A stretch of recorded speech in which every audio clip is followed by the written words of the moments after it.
There is a biological blind spot built into every human being. It doesn't matter if you are a factory worker, a mathematician, or a heavyweight champion. It is a hardwired limitation of the nervous system. From the moment your eye registers a threat to the moment your brain screams at your muscles to move, there is a delay, a gap. It takes exactly 0.2 seconds. For most of us, that fraction of a second is irrelevant. It's just a blink. But in 1969, inside the boxing ring, Muhammad Ali lived inside that gap. His jab wasn't just fast, it was a phantom. It landed before the opponent's brain could even finish processing the fact that Ali's shoulder had twitched. He broke men not with power, but by exploiting that biological latency. He made world-class fighters look like they were moving underwater. Most of the world watched Ali and saw magic. They saw a god dancing. But in a dimly lit, cluttered study in the hills of Los Angeles, one man wasn't watching the magic. He was obsessively, clinically rewinding the tape to find the mechanism behind the trick. It is 2:00 a.m.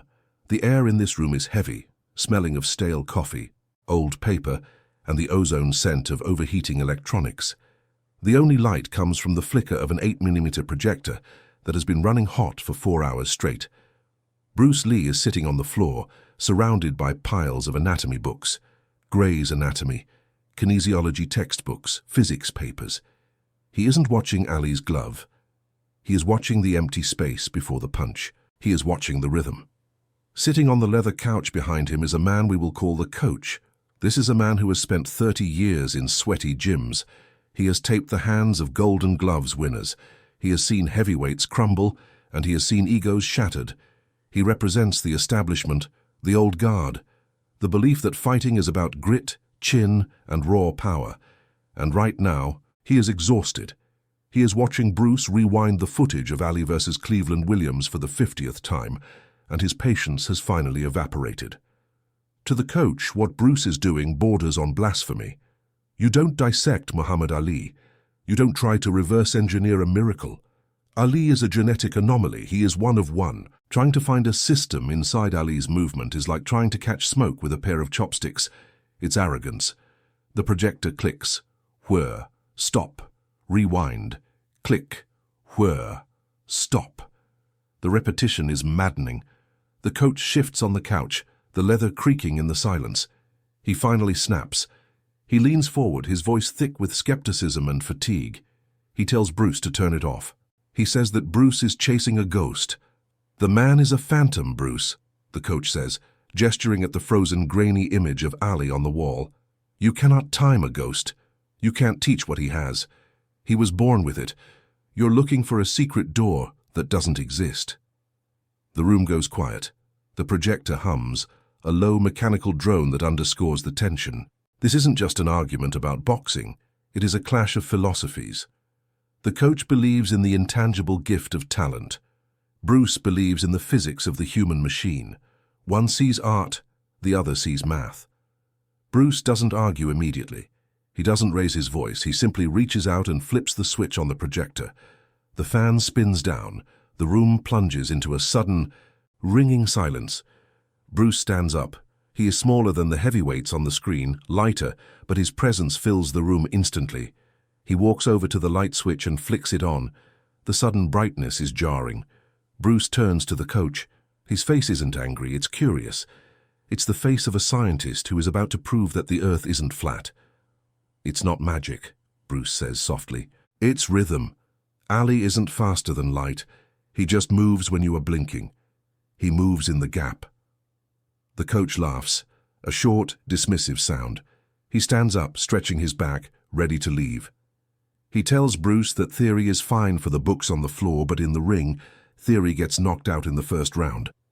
He tells Bruce that a 0.2-second gap is too small to exploit consciously, that the human mind can't process an interception in that window.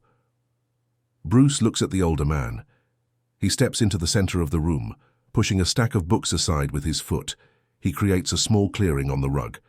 "Show me," Bruce says. The coach stops. "Show you what?" "Throw the jab," Bruce says. "Stand there.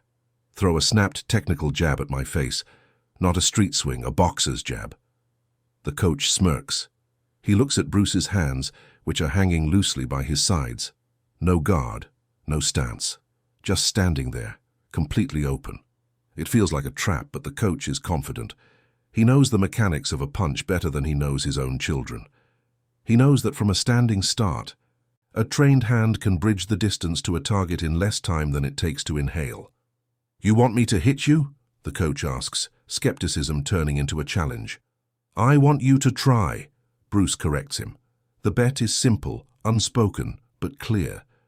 If the coach can extend his arm fully, if he can even get past the halfway point, before Bruce reacts, then the theory is trash. If the traditional mechanics hold up, Bruce gets hit, or at least has to frantically dodge. The air in the room changes. It stops being a study and becomes an arena. The coach squares up. He settles into his stance. He is old school. He doesn't telegraph. He knows how to throw from the shoulder without twitching his eyes. He looks at Bruce's chin. He measures the distance. He waits. He wants to catch Bruce blinking. He wants to prove that all this analysis, all these books, all this philosophy means nothing against the raw reality of a fist flying through space. Bruce is motionless. He isn't looking at the coach's fist. He isn't looking at the coach's eyes. He is looking at the coach's intent. He is waiting for that microscopic signal that happens 0.2 seconds before the muscle fires. The coach twitches. The signal is sent. The jab launches. In the world of physics, once a mass begins to accelerate, it takes an opposing force to stop it. But what happens if you don't try to stop the force? What happens if you intercept the thought? The coach's fist leaves his side. It is fast. It is technical. It is a punch that has landed on hundreds of sparring partners. It cuts through the air, aimed perfectly at the center of Bruce Lee's face. But something impossible happens. Before the coach's arm is even 50% extended, before the kinetic energy can even travel from his shoulder to his elbow, there is a blur. A disruption in the timeline. Bruce doesn't block. He doesn't slip. He doesn't retreat. He launches. It is a movement that defies the defensive logic of a century of boxing. Instead of moving away from the threat, Bruce moves directly into it. He collapses the distance. In that fraction of a second, the coach realizes something is wrong. His brain is still sending the punch command, but his eyes are registering a new reality. Bruce's hand isn't where it was. It's already moving. It's already inside the guard. The distance closes. The two timelines, the coach's attack and Bruce's interception, are on a collision course, but one of them started later and is somehow arriving sooner. The coach expects the impact of his own punch. He expects to feel his knuckles connect, but the air in front of him is suddenly occupied. This is the moment where the ghost becomes real. This is where the theory leaves the page. It ends not with a crack of bone, but with a soft thud. Bruce's hand isn't punching through the coach. It is resting gently, firmly, on the man's chest. The coach's own jab is frozen in midair, his arm only half extended, dangling uselessly in the space between them. Bruce had bridged the gap, entered the danger zone, and landed his strike before the coach's fist had even crossed the halfway line. The room freezes. The projector fan has spun down, leaving a ringing silence that feels louder than a scream. The coach blinks. He looks down at Bruce's hand on his chest. He looks at his own unfinished punch. His brain cannot reconcile the math. He triggered the action first. By every law of physics he knows, he should have landed first. "Again?" Bruce says. He steps back. He returns to that casual, unguarded stance. The coach shakes his head. He resets. This time the skepticism is gone, replaced by frustration. He thinks he was lazy. He thinks he telegraphed. He tightens his core. He decides to throw it faster, harder. He focuses entirely on speed. He fires. And it happens again. This time, Bruce doesn't just touch him. Bruce intercepts the limb itself.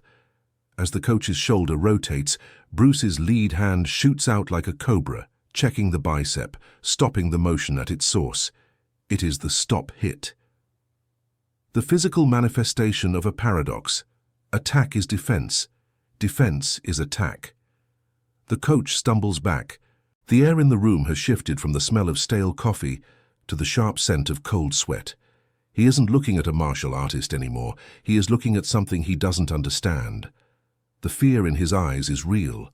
It's the fear of a man watching his entire understanding of reality dissolve in real time. "You're reading my mind," the coach whispers. "That's the only way." Bruce relaxes. He drops his hands. And here is the moment that separates a fighter from a master. A lesser man would have gloated. A lesser man would have used this humiliation to assert dominance, to prove that the old ways were dead and he was the new king. But Bruce Lee doesn't smile. He walks over to the anatomy books scattered on the floor. He picks up a diagram of the nervous system. "I am not reading your mind," Bruce says, his voice low and earnest. "I am reading your rhythm. You see the 0.2 seconds. That is the time it takes for you to decide to punch and for your fist to actually move. In that gap, you are blind. You are committed to the action, but the action hasn't happened yet." He points to the frozen image of Muhammad Ali on the wall. "Ali lives there," Bruce says. "He doesn't beat them with speed. He beats them because he enters the gap while they are still processing the last moment. He breaks the rhythm." The coach sits back down on the leather couch heavily. The arrogance is gone. In its place is a quiet awe. Bruce didn't destroy the idol of Muhammad Ali for him. He humanized the physics behind the miracle. He turned magic into a science that could be learned. That night in Los Angeles didn't just change a skeptical coach's mind. It laid the foundation for Jeet Kune Do, the way of the intercepting fist. The philosophy that you do not wait for the problem to reach you. You meet it halfway. You intercept the intent. Years have passed since that projector ran hot in the Hollywood Hills. Bruce is gone. Ali is gone. The study is gone. But the truth of that 0.2-second gap remains. It is woven into the fabric of reality, waiting for anyone brave enough to look for it. So, look at the opposition in front of you right now. Maybe it's not a physical fight. Maybe it's a career that's stalled, a relationship that's failing, or a system that seems too big to break. You have been taught to block. You have been taught to retreat, to wait for an opening, to weather the storm. You are fighting the strength of the problem. You are waiting for the punch to land so you can counter it. But what if you stopped looking at the fist? Every obstacle has a rhythm. Every crisis has a biological blind spot, a moment of latency where the intent is there, but the impact hasn't happened yet. Where is the rhythm predictable in your life? Where is the hesitation in your competition? Are you reacting to the noise, or are you listening for the silence before the move? The world is full of people who are fast. But speed is just muscle. Timing is awareness. When you find that flaw, when you see that 0.2-second gap where the armor opens, you have a choice.